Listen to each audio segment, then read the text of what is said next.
Jillian, we're really happy to have you here today. And I think it's an important time to talk to you. All of a sudden, inflation's running rampant, people looking to get loans instead of dealing with like 2 to 2.5% interest. Now we're looking at like 5 to 7 to even higher percent interest. And some people quickly finding themselves in trouble with credit.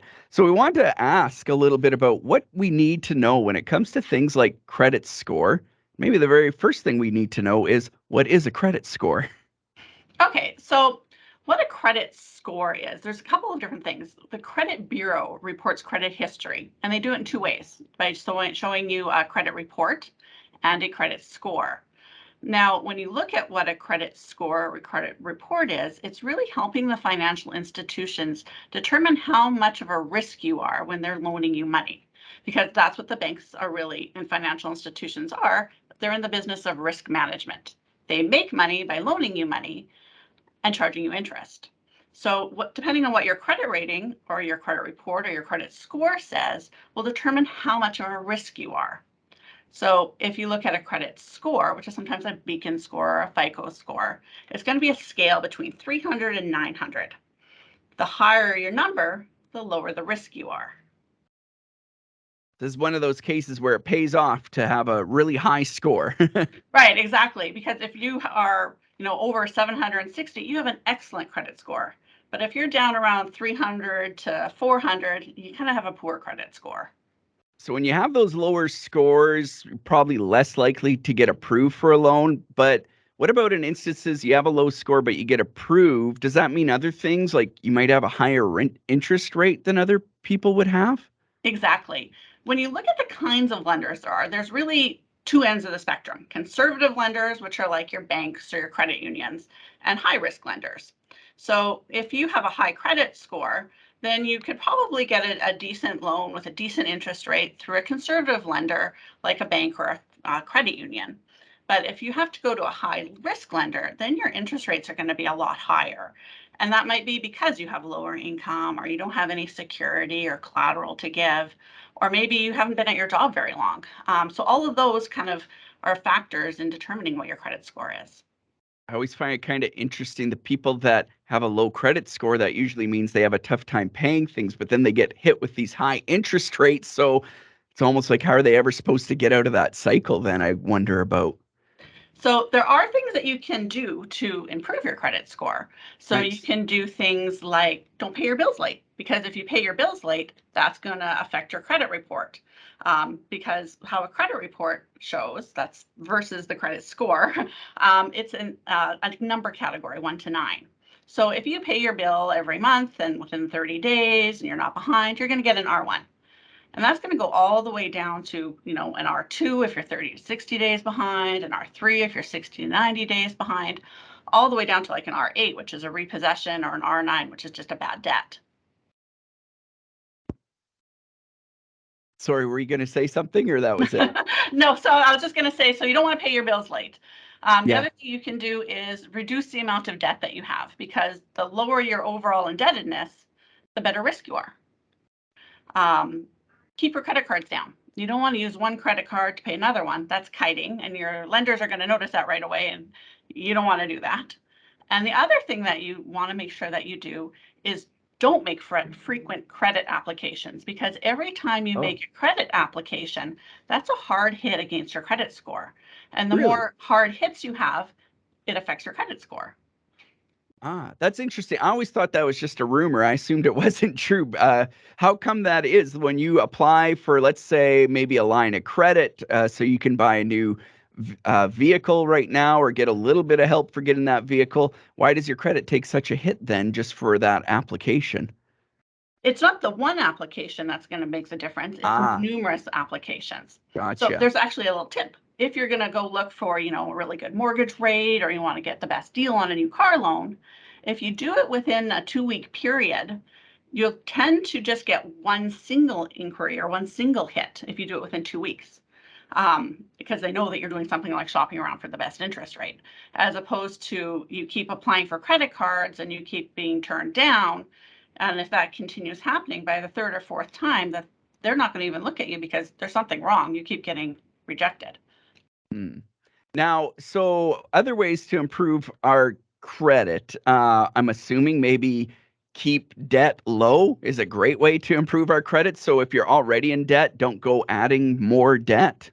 Right, exactly. Keep your debt low. The less debt you have, the better risk you are. The other things that you can do are, if you do have things like credit cards, pay them off right away. Don't be late. Or you can get something like a secured credit card, which is really like a debit card because you're putting your own money on it. But you make a purchase and it shows an instant repayment and it reports to the credit bureau the same as a regular credit card does, but it's really your own money.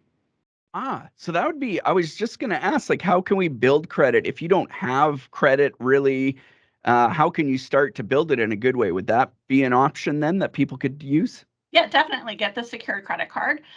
So that's really good for people who are building credit who don't have credit, or for those people that aren't really very good with credit cards and money management because you're using your own money. So you're not getting yourself further into debt.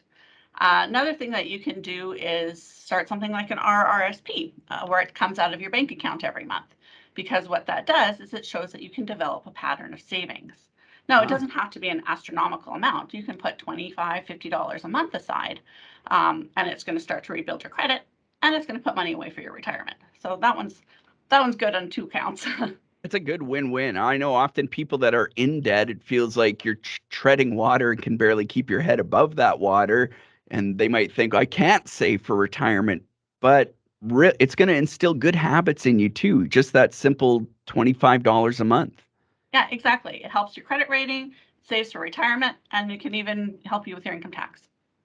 Now, you mentioned like applying for credit a lot can hurt your credit score. Does checking your credit score hurt it? Because I've heard that before too. Don't check your credit score. You're going to hurt your credit score if you check it.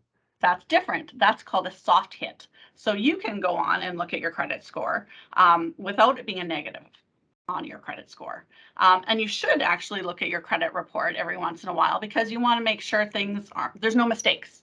So you don't want to get rejected for a loan because they have the wrong address or your name is misspelled when they go to check it. But you also want to make sure that you're not a victim of identity fraud or anything like Right?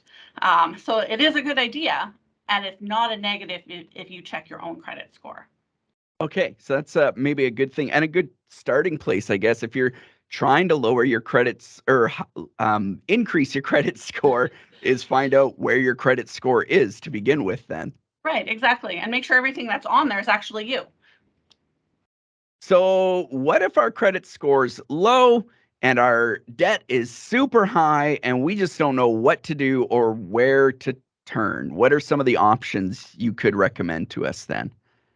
Normally, the first thing you should do is talk to somebody like a licensed insolvency trustee because we have all the tools to get you back on track. So we can take a look at your situation, look at who your debts are, how much it is. Do you have any assets? What your money is coming in? How much is your household size? And come up with some options for you. So sure, bankruptcy might be an option, but there's also things like consumer proposals, which are debt settlements, which can get you back on track as well. Uh, I think people are always afraid to go to people like yourself, right? Because they just assume bankruptcy is our only option. And oh my, what happens if we claim bankruptcy, file bankruptcy? Everybody's going to judge us and look at us, and it's the end of our lives, basically, right? Is how a lot of people feel before they get help. Right. And there's really a lot of people that are in financial difficulty, and you would have no idea who's in financial difficulty. It could be your neighbor, it could be your aunt. Um, and you just have to look at what's the best solution for you so that you can get back on track and put that debt behind you. And like you said, there are other options besides bankruptcies, financial counseling, learning how to budget. Where is your money going? Yeah. Um, Consumer proposals are all different options and different tools that licensed trustees have in their toolbox. Lots of great apps out there for budgeting now, right? My wife and I have used one for years together, and it's great. You put your money away in little envelopes when you get paid, and you know where it's all going. And if you have money to buy a new pair of jeans or not this month. Yeah, exactly. And I love that envelope example. I use that all the time. If we do want to reach out to you or your colleagues, how could we do that? So you can give us a call. We're at 204-925-6400, or you can look us up on the internet, www.lctaylor.com. Jillian, thanks so much for your help and advice this morning. We really appreciate it. Oh, you're very welcome.